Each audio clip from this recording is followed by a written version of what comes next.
Эрксизден тамакка түтүн ыш кирип кетет. Түтүн оозду ачып койбойбу? Укол алса ооз ачылып калбайбы? Эгер түтүн, топурак, ушундай нерселер орозо кармап турган учурда эгер кирип кеткен болсо оозду ачпайт. Анткени бул эрксизден, айласыздан болуп жатат. Ата айлаган жок, андан сактана албайт, баары дем алыш керек. Дем алганда түтүн дем алса эгер ооз ачылбайт. Бирок атайлап мындай моокумун кандырып же бирөө тамеки чегип атса, ошол тамекисин жыттагысы келип, тамеки чекпей эле мен ушундан мындай моокумун канып алайын десе, анда ооз ачылып калышы мүмкүн. Андан башка учурда эрксиз абалда ооз ачылбайт. Укол маселеси боюнча орозодо укол венага сайган укол, анан жамбашка сайган укол болот.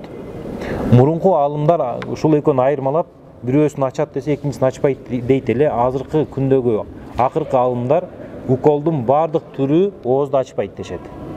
Ал укол ошол капельница астма укол болсо дагы, глюкоза болуп кубат берсе дагы баары бир ал оозду ачпайт деп фатва берген, ушуга биз амал кылабыз. Ошондо мисалы тиш дарылатыш керек болуп калса, же укол алыш керек болуп калса, анда оозуңузду ачпайт ал нерсе. Ассаламу алейкум. Ва алейкум ассалам рахматуллахи ва баракатух. Орозо учурунда пластир дарылар бар экен, ошолорду колдонсо болобу?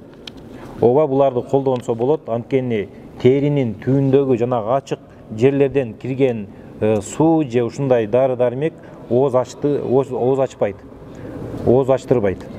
Ошон үчүн биз мисалы жуунсак оозубуз ачпайт. Качан? Оозубуздан же мурдубуздан же кулагыбыздан кирмейинче. Мурдубуздан кирмейинче. Таксыр менин мурдум бүтүп кала берет. Орозо айында орозо кармаганга мурунга дары тамызганда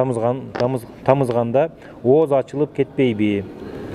Бул учурда ооз ачылып кетет. Анткени мурдуңузга тамызган тамчы атайын жирим деп коет, өзүнүн көлөмү болгондуктан ал ички көңдөйгө киргенде мурдунан ары, тамагыңыздан ары өтсө ооз ачылып кетет. Ошондуктан башка бир чарасын көрүңүз, болбосо кыйналсаңыз да эптеп ошол дарыны колдонбой тутуңуз аягына чейин. Кээде дарынын даамы ачуу болуп билинип кетет. Дарысыз дем алуу кыйын болуп калат. Ооба, дарысыз дем алуу кыйын болуп калса дагы, бирок мурунга коюлган дары оозду ачат.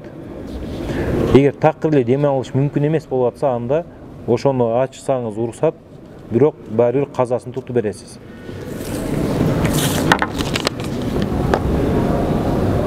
Мастурат бала эмизет.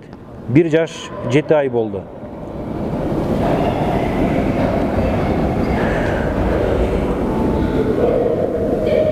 Келинчек слабый, араң бала эмизет болчу, дары ичип жатат.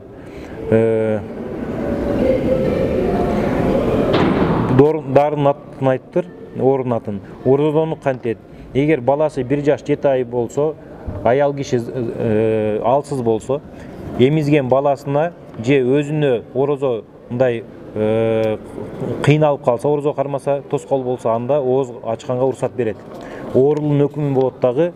Качан мисалы өзү кыйналбай калганда же баласы кыйналбай калганда, анда тутса уруксат, ага чейин бала эмизген аял орозо кармабай койсо уруксат. Карызын кийин жакшы болгондо же эмизбей калганда тутуп берет иншалла. Менин мурунум бүтүп турат, эки жагынан тең. Орозодо дарат алганда кыйналам, сууну тарткандан туруп кирип кетсе эмне болот? Сууну орозодо негизи сууну нары тартыш макруу болот да. Мурдун кармаганда жумшак жер бар го. Ошого суу кирсе болду. Нары тартпайсыз. Гаргарада да ушундай гаргара кылбайсыз орозодо. Ооздун эле ачасы, ооздун ичин эле көңдөйүнө жуйсуз болду. Нары тартып эгер киргизип жиберсеңиз оозуңуз ачылып калат. Ошондуктан мурдун жумшак жерине эле суу аласыз.